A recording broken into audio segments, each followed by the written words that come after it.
Come closer, Thaddeus. I don't think I have much time left before I die. Bend down closer. I want to whisper to you the place where I've hidden the treasure. That's it. A little more. Huh? That face! The face at the window! Don't let him in! Keep him away from me!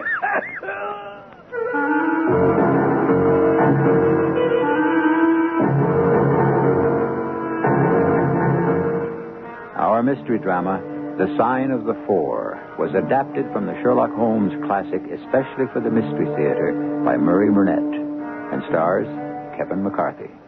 It is sponsored in part by Contact, the 12-hour cold capsule, and X-Lax. I'll be back shortly with Act One.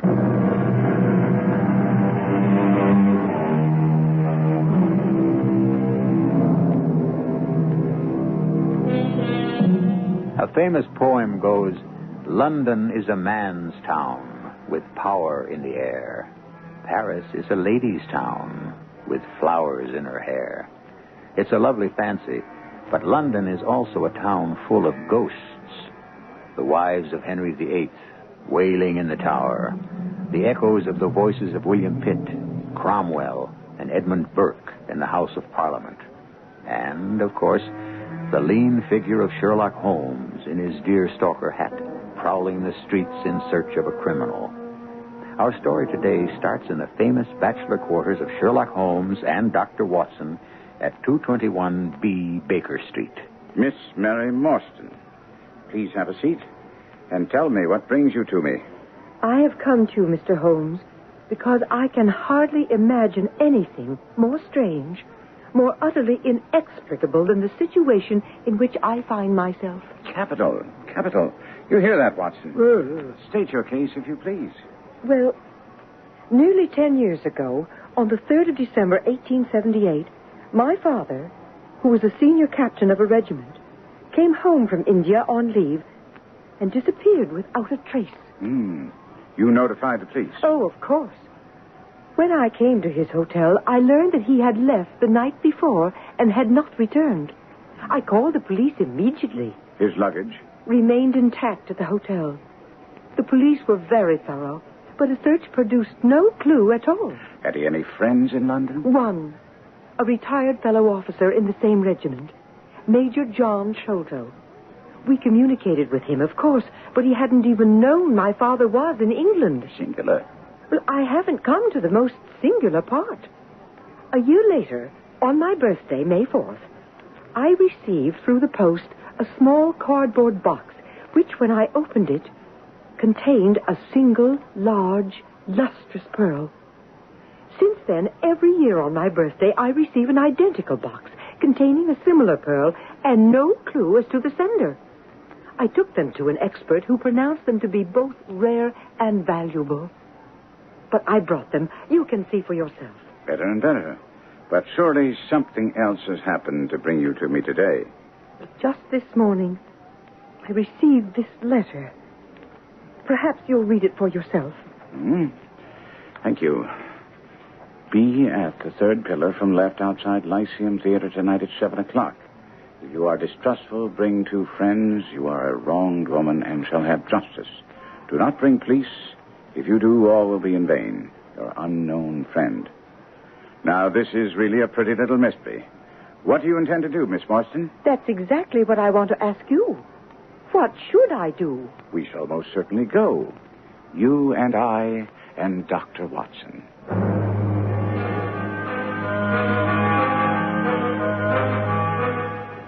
My notes show that the charming Miss Morstan, Holmes, and myself were on hand at the dot of 7 and were met by a coachman who, after ascertaining that none of us was from the police, took us up in the coach and whipped up his horse. Mr. Holmes, do you have any idea where we are going? Well, I imagine to meet the man who sent you the pearls and wrote the letter. I've examined the handwriting and find there can be no question but that the same person was responsible. Responsible for both, yes. Watson, you look closely at the address in the note. What do you make of this fellow's scribble? Oh, well, it's legible and regular, even though he's tried to disguise it. A man of business habits and some force of character. No, my dear chap. Huh? Look at his long letters. They hardly rise above the common herd. The D might be an A and the I an E. Men of character always differentiate their long letters, however illegibly they may write. There's also vacillation in his K's and self-esteem in his capitals. We'll soon see if my diagnosis is correct, because I believe we're almost at our destination. Let us descend. Your servant, Miss Morstan. Your servant, gentlemen. Pray, step into my little sanctum. Please make yourselves comfortable. I am Thaddeus Sholto, and you, of course, are Miss Morstan. And these gentlemen? Mr. Sherlock Holmes and Dr. Watson. A doctor. Have you your stethoscope? Well, might I ask you to listen to my heart for a moment? I have grave doubts about my mitral valve. If you'd be so kind. And there, in that strange small room with the glossy tapestries, richly mounted paintings, and two great tiger skins on the floor, I listened to the strange little man's heart and found nothing amiss except that he was in an ecstasy of fear, for he shivered from head to foot. Well, Doctor, what do you find? Well, you've no cause for uneasiness. Appears to be normal. Oh, excuse my anxiety, Miss Morstan, but I'm a great sufferer, and I've long had suspicions about that valve, and I'm delighted to hear that they're unwarranted. Had your father, Miss Morstan, refrained from throwing a strain upon his heart, he might have been alive today. Oh, I was afraid he was dead. Perhaps, sir, you can tell me how he died. So I shall at once. My father, as you may have guessed, was Major John Sholto, a dear friend of your father, Miss Morstan. Now, 11 years ago, he retired and came to live at Pondicherry Lodge in Upper Norwood. Now, my brother and I were his sole relatives, my mother having died in India. All that we knew was that our father was rich and lived both in luxury and fear. He never went out alone and employed 2 prize fighters as bodyguards. Well, we'd become quite accustomed to it until the arrival of a letter from India early in 1882. He fainted at the breakfast table, and from that day, he sickened to his death. At the end of April, we were informed that there was no hope, and he wished to make a last communication to us. I shall try to repeat his own words. At this supreme moment, I have much on my conscience. First, I lied to you, my sons, when I said I knew nothing about Morstan's death. I knew all about it. But I swear it was none of my doing. Please, Father, please don't excite yourself. No matter now. Morstan and I, through a remarkable chain of circumstances, came into possession of a fabulous treasure. I brought it to England upon my retirement. When Morstan got leave, he came straight here to claim his share. He's a little water. Father, you don't have to tell us any of this. Save your strength. I must right the wrong I've done Morstan's girl. You see, that night he and I quarreled over the division of the Agra treasure. He'd always had a weak heart, which he'd concealed from people for years. He sprang out of his chair in a paroxysm of anger, fell backwards suddenly, hitting his head on the desk. And when I stooped over him, to my horror, I found he was dead. But why keep his death a secret? Because my own faithful servant for 20 years, Lal Chowdhury, wouldn't believe me. He said he'd heard us quarreling, but that I should have no fear. He'd dispose of the body.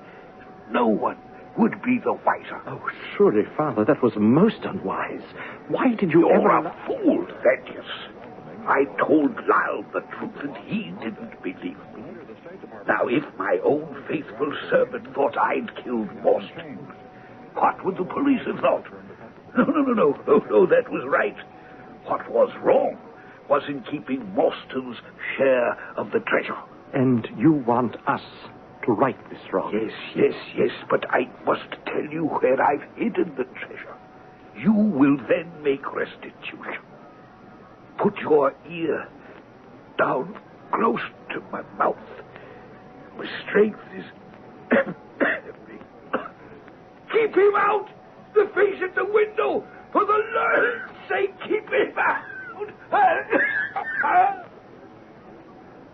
My brother and I rushed to the window, but we were only in time to catch a glimpse of a wild, cruel-eyed, hairy face before it disappeared. When we returned, our father was dead.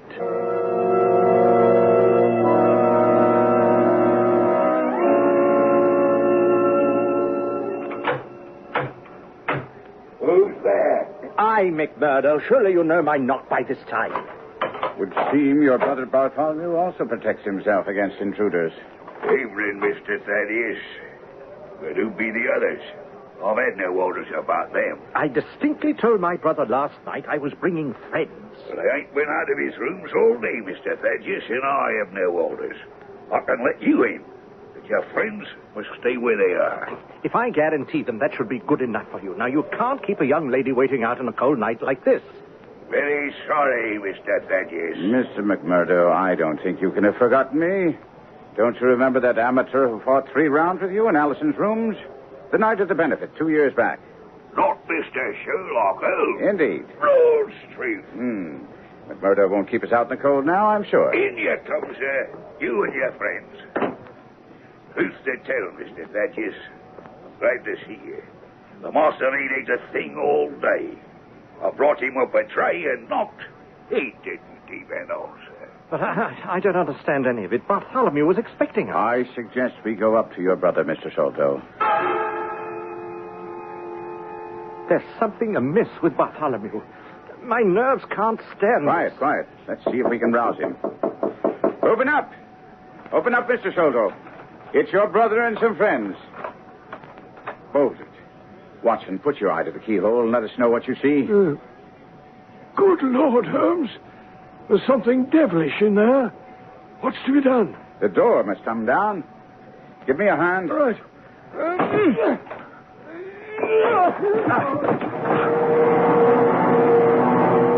The scene which met our eyes was so bizarre it might well have come straight out of the Grand Guignol.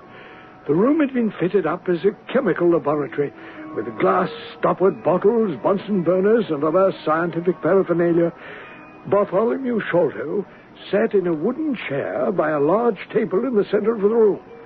One glance showed that he was dead, with a ghastly, inscrutable smile on his face. Look here, Watson. What do you make of this? Appears to be a thorn stuck in the skin just above the ear. Precisely. You may pluck it out, but be careful, for it's poisoned. Oh, dear. And read what's scrawled upon that torn sheet of paper. The sign of the four. In heaven's name, what does it mean, Holmes? Murder, Watson. Murder, vengeance. I have but to supply only 2 more links to have an entirely connected case.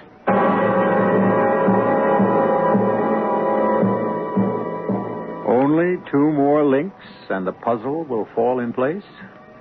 Watson has 100 questions, and I'm sure that you have an equal number that you'd like answered. They will be, as we follow the clues with Sherlock Holmes and Dr. Watson, when we continue with Act 2 in just a few minutes.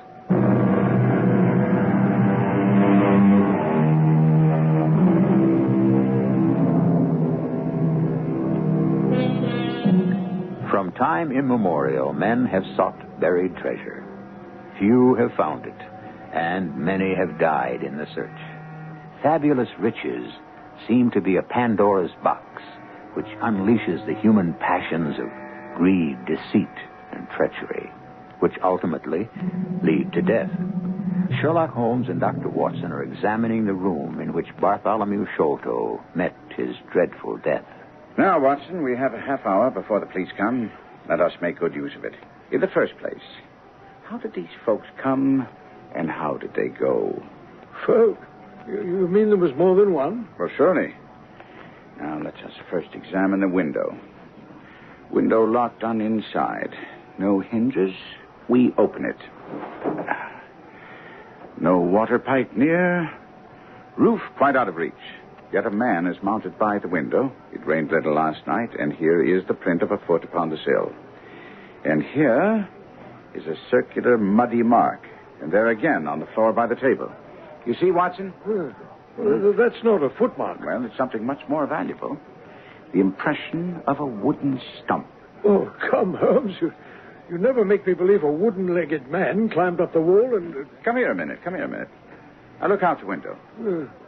Could any able-bodied man scale that sheer brick wall? Well, absolutely impossible. Agreed.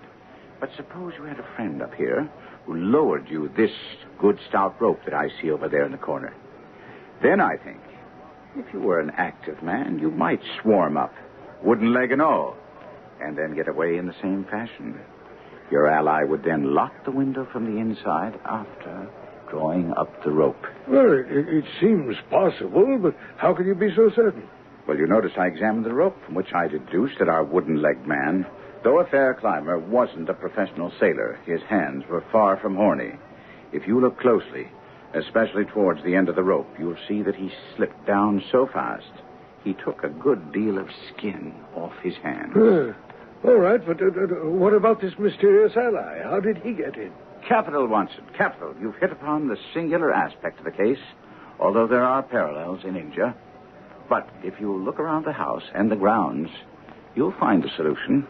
Aside from the fact that it looks as if all the moles in England have been let loose about the place, I see nothing to help us. Once again, you've hit upon it, Watson. The holes, of course, were dug in the course of the search for the treasure, which was ultimately found in the secret room above here, between this room and the garret. Ah, of course. He came through the hole in the ceiling by way of the roof. Of course he did. And now it behooves us to extend our investigation to the secret room in which the treasure was found. Here you are, Watson. A trap door which leads out to the roof. This, then, is the way number 1 entered. Aha, look, on the floor, we shall find other traces of his individuality. The print of a small, naked foot. Good Lord, Holmes. A child has done this horrible thing? Oh, nonsense, Watson. Now, this was something I should have foreseen. My memory failed me momentarily. Well, there's nothing more to be learned here. Well, Holmes, if it wasn't a child, what was it? Well, you know my methods, Watson. Apply them. Well, Hello up there! Who are you and what are you doing? Constabulary, we'd best go down and explain our presence. Why, it's Mr. Sherlock Holmes, the theorist. Mr. Athelney Jones. The same, sir. But there's no room for theories here. By his own admission, Sholto was with his brother last night. And the brother died of some fit or other, and Sholto walked off with the treasure. Well, how does that strike you? On which the dead man got up and locked the door on the inside. But we mustn't lose sight of the facts. This Thaddeus Sholto was his brother. There was an argument. The brother is dead. The jewels are gone. Well, you're not quite in possession of all the facts, Inspector. This splinter of wood, which I have every reason to believe to be poisoned, was in the man's scalp. You can see the mark? This card, inscribed as you see it, was on the table, and beside it lay this rather curious stone-headed instrument. There's no difficulty there.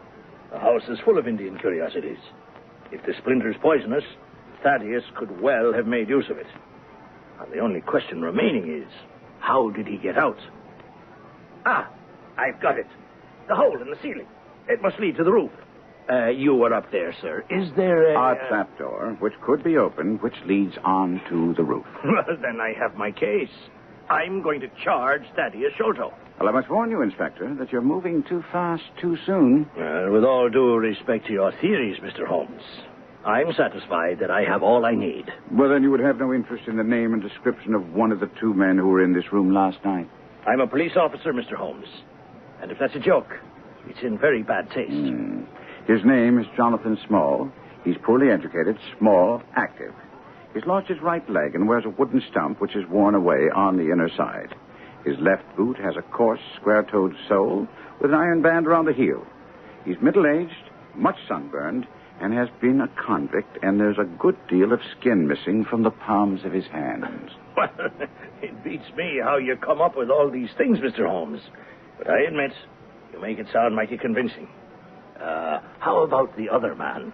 The other man, Inspector, is a rather curious person. I hope to be able to introduce you to the pair of them before you drag poor Mr. Sholto into court. Holmes sent me to see Mary Morstan safely home and meet him back at Baker Street. There was little conversation on the ride back to her lodgings in the cab. I accepted her offer of tea. Dr. Watson, I'm truly sorry that I seem to have dragged you into a nightmare. Oh, my dear girl, don't apologize. Holmes and I, we've investigated some pretty rough cases, and besides, had you not come to us, we should never have met. It's kind of you to say that. Kindness has nothing to do with it. Mary, I mean Miss Morstan. Well, you may call me Mary. Mary, Yes? Well, I was going to say that you need have no fear. Holmes will get to the bottom of this. With your help. Oh, sure. Holmes is kind enough to say that I act as a sort of catalyst to him, but... I'm sure it's true. But you said something before about the case bringing us together. Was that important to you? Well, I should say... Well, you know that, don't you, Mary? Well, I thought so, but... Well, you seem changed. Well, you know, Holmes will surely recover the treasure. That will make you a very rich young lady. Oh, I'm not thinking about that. Well, I am. Why? Because it's important. Very. Not to me. And I shouldn't have thought that you were the type to be so concerned with money. At least you didn't appear that way when we first met. Yes, well, the situation was a bit different then, wasn't it? How? Well, for one thing, I had no idea you'd turn out to be such a wealthy woman. And why should that matter? Well, hang it all, Mary. If you can't see how it matters, I can't possibly explain it to you. So, well, I wish you a very good night. I left Miss Morstan's lodgings in a foul mood and went directly to our rooms at Baker Street and then to bed. I was awakened very early the next morning by the curious sound of what I was sure was a dog barking. I thought I must have dreamed it, because I knew Holmes would never have a dog in our lodgings. And then Holmes rapped on the door and called out sharply, I need you, my dear chap. Get dressed, and be sure to put on a pair of stout walking shoes. I was out of bed, washed and dressed speedily, and upon entering the study, saw that I hadn't dreamed the dog. What's this, Holmes? Well, even you, my dear chap, can see that this is a dog. His name is Toby. He's probably the best tracker in London, and today we're going to use him to lead us to Jonathan Small. Well, with all due respect to Toby's nose, Holmes, how in the world do you expect a dog to track a scent which is at least 24 hours old? I ask you to sniff this handkerchief. Huh? Well? There's a distinctly tarry smell about it. Exactly. Now, in my investigations at Pondicherry Lodge last night, I ascertained that our small man had stepped onto some creosote on the edge of the window. If you can smell it, I have no doubt that Toby here will have even less difficulty in tracking. So, let's be off to Pondicherry Lodge and start our hunt. Just as the sun was rising, I found myself with Holmes on the grounds of Pondicherry Lodge. Holmes began to circle around the house, looking, as he put it... For a likely spot where our small man descended. Yeah, it would have to be someplace that's climbable. Uh-huh. Here's a water spout that seems pretty firm. What do you say, Watson? I can't budge it, Holmes. So it should certainly have held the small man's weight. And here's a water barrel. Here, bring Toby over here, will you? And I'll let him get a whiff of this handkerchief, and then we shall see what happens. Here you are, Toby. Smell it. Smell it. Ah, he's on the trail, Watson. Toby led us across the grounds and over to the boundary wall, whining eagerly. He led us to a break from which we could see people had clambered over the wall. Holmes climbed up. I handed Toby up to him, joined him, and then we dropped down to the other side. We're in luck. There's been no rain. The scent's still very strong. Toby should have no trouble. Hello. What's this? Well, appears to be a cigarette case. No, something much more deadly, I suspect. You see these hellish things, Watson? Yes. They're the same as the thorn we found in Bartholomew's shoulder. Exactly. And mind you don't prick yourself. I'd sooner face a bullet myself. All right, old boy, all right. We're with you. Well, we're fortunate that one of those devils put his foot in creosote, eh, Holmes? Chance has given us an easy way of tracing them, but I have enough knowledge to enable me to trace them in 4 different ways. This is just the simplest. I marvel at the way you obtain your results. Now, how, for example, could you describe the wooden-legged man to Inspector Jones with such confidence? There's no miracle there, my dear fellow. As soon as we heard of the existence of a treasure, everything became obvious. Oh. Think, Watson. 2 officers assigned to India. It was child's play to ascertain from the War Office that they were in command of a convict guard.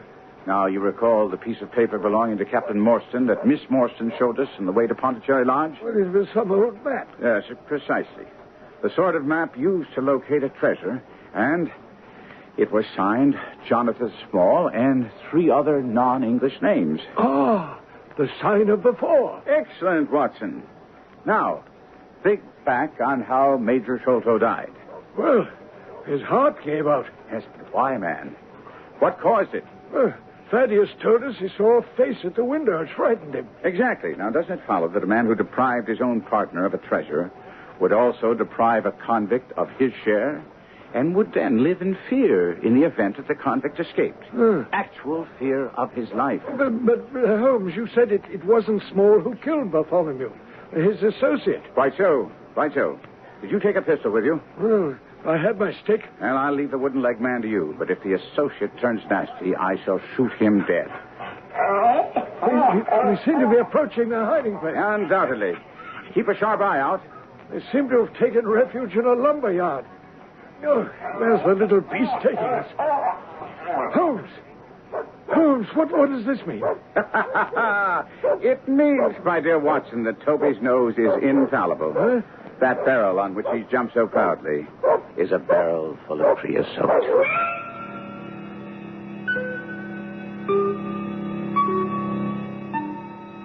In the famous Conan Doyle story, A Scandal in Bohemia, Sherlock Holmes was outwitted for the first time in his life by a woman, Irene Adler, who Holmes ever after referred to as the woman. Now it appears that the great detective has been misled by a dog. We'll return with Act 3 in just a few minutes.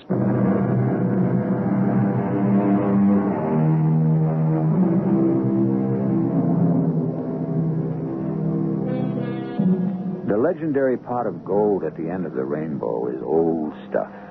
And I dare say most of us have chased it at one time or another, only to have the sought-after treasure turn out to be worthless. However, I doubt if any of us have had the unfortunate experience of Sherlock Holmes and his friend Dr. Watson, who, believing they'd found the hiding place of a pair of criminals and a cache of fabulous jewels, found instead only a barrel of creosote.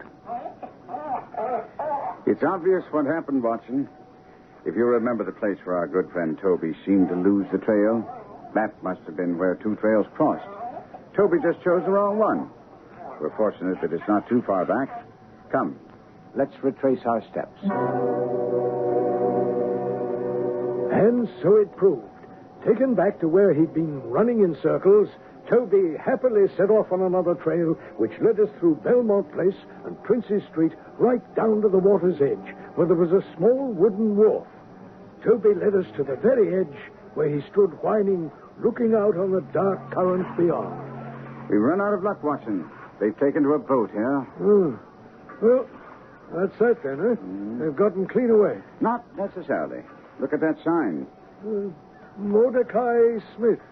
Boats for hire by the hour of the day, including the steam launch Aurora. And we see from the pile of folk on the jetty that the Aurora is indeed a steam launch, and that she isn't here. Come, Watson. You just keep Toby quiet while I see if anyone's in the shack. Yes? I'd like to speak to Mordecai Smith. Oh, I'm sorry to say, sir, my man's away. I've been away since yesterday morning, sir. And truth to tell, I'm beginning to feel frightened about him. I wanted to hire his steam launch. Oh, I bless you, sir. It's in the steam launch that he's gone. And that's what puzzles me, for I know there ain't enough coals in her that would take her to Woolwich and back. Well, mightn't he have bought some at the wharf down the river? Oh, it weren't his way, sir. Besides, I didn't like that wooden-legged man with his ugly face and outlandish talk. You say a wooden-legged man? Oh, yes, sir. A brown, monkey-faced chap. It was him that roused my man yesterday night. And what's more, there was steam up in the launch. Oh, I tell you straight, sir, I'm upset with worry. I'm sorry, Mrs. Smith, because I wanted a steam launch, and I've heard good reports of the Aurora. She's green with a yellow line and very broad in the beam. Oh, then it can't be the Aurora you're after, sir. Ah. She's as trim a little thing as any on the river. And she's been fresh painted black with 2 red streaks. I was all for engaging a launch and setting off downriver to track the Aurora. But Holmes pointed out what a colossal task that would be.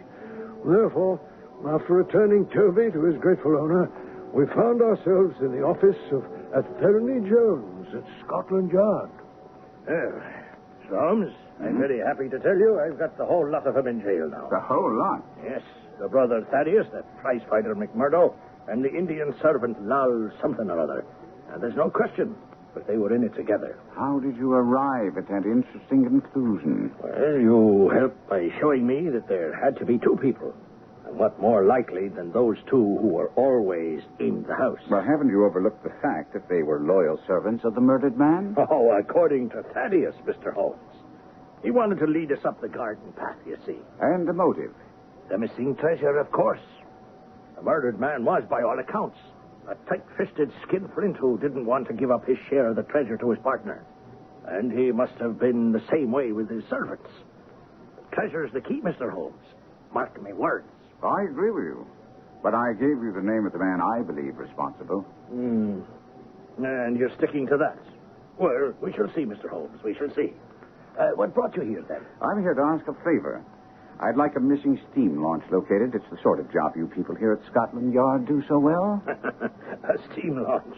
But don't tell me one of your clients mislaid his launch. I won't. I believe it's connected with the Sholto killing. How?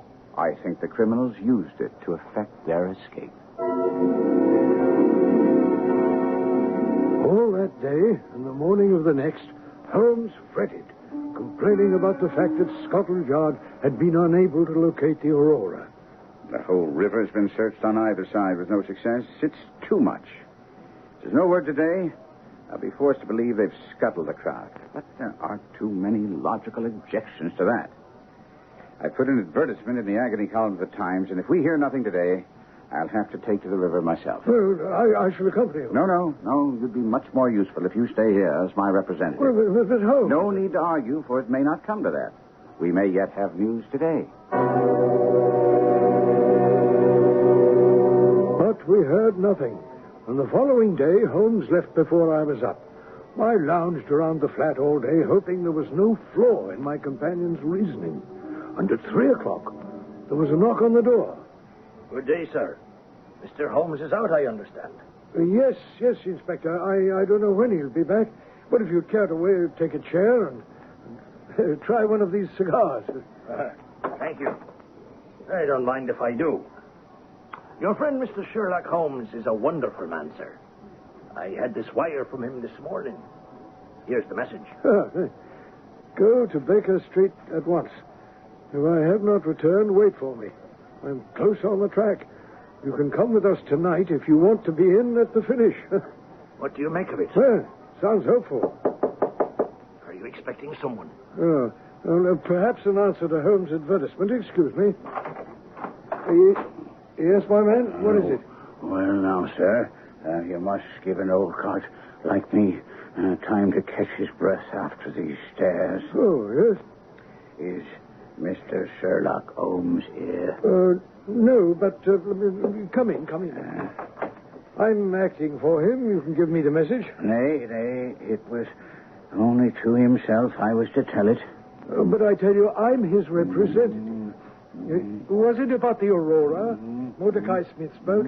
I know where it is, and I knows where the men she's after are, and I knows where the treasure is. I knows all about it. Well, then, tell me. I shall let him know. It was to him I was to tell it.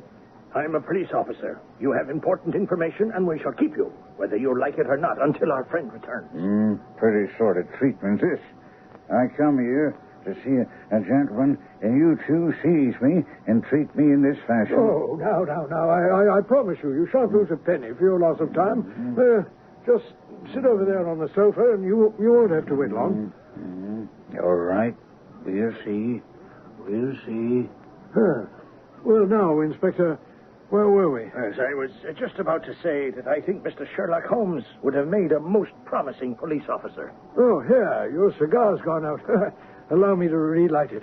Well, I think that you might offer me a cigar, too. Oh, Holmes! Where's the old man? Here he is. Wig, whiskers, eyebrows, and all. Good Lord.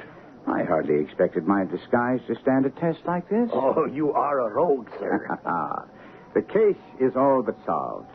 You may have all the official credit, but I insist on certain conditions. Agreed? Entirely, if we're successful. We shall be. First, I want your fastest police boat. A steam launch at the Westminster Stairs at 7 o'clock tonight. Easily managed. We shall need 2 staunch men in case of resistance. You shall have them. And when we capture the men, we'll get the treasure.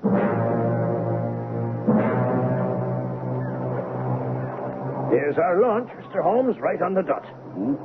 Go, have that green light taken off the side. We don't want to have it spotted as a police launch. See to it, men. Come aboard, gentlemen. Where to, Mr. Holmes? To the tower. Stop opposite Jacobson's yard. Oh, for heaven's sake, Holmes, are you going to tell us how you located the Aurora? Deduction, Watson. Pure deduction. I knew that if Scotland Yard reported she hadn't put in at any wharf or slip along the river, she hadn't. Therefore, where would one hide a steam launch but didn't have enough coal to go very far? Well, I might very well hand the launch over to some boat builder to make some trifling repair. She would then be removed to his yard and effectively concealed. Well, that seems a very simple solution. It's always the simple things which are overlooked. I drew 14 blanks until I learned that the Aurora had been handed over to Jacobson's yard for a repair to her rudder.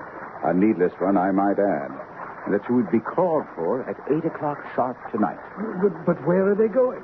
Either to Gravesend or the Downs, to board some ship that will take them out of the country. Well, you've worked it out all very neatly. But if the affair were in my hands, I'd have some policemen in Jacobson's and nab them when they came down. Which would be never. This man's small as a shrewd article. He'd undoubtedly send someone ahead to make sure that there was no one lurking around the yard. Well, now we wait, huh? Exactly.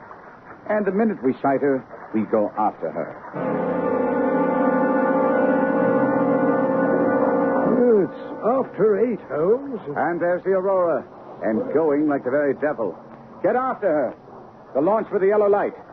By heavens, she's a flyer. I think we're gaining. Oh, I'm sure of it. Oh, we'll be up with her in a very few minutes. And Holmes, that is a child on the deck. You should have consulted the encyclopedia, my dear Watson, about the aborigines of the Andaman Islands, who are reported to be the smallest race on Earth, as well as the fiercest and most intractable. We're near enough to hail them. Ahoy, Aurora! Down, man! This is the police! Down to your right! You hit him, Holmes? That little savage won't blow any more of his poison darts. I thought we'd found all of them in the pouch. All except the one he carried in his blowpipe. They turned. They're heading for shore, but they're on the ground. Stand clear. Swing about and mind her stern.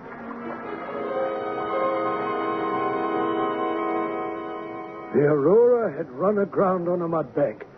The wooden-legged man, mouthing curses, sprang ashore, but his stump sank in the mud. He was easily captured.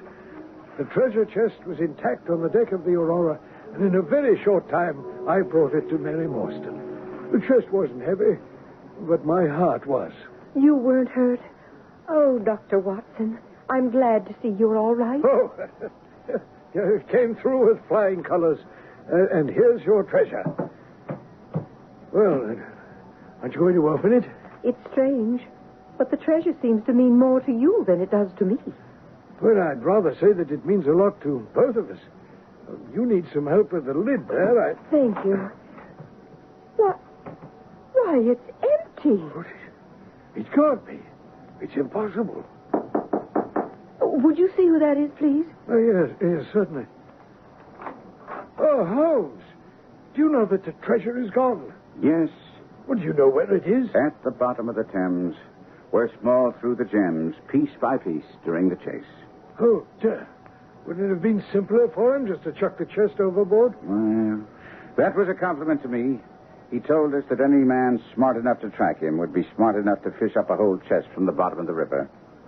Well, that means that Mary will never get... Well, I think she'll get something she treasures a lot more, Watson, if you'll ask her to be your wife.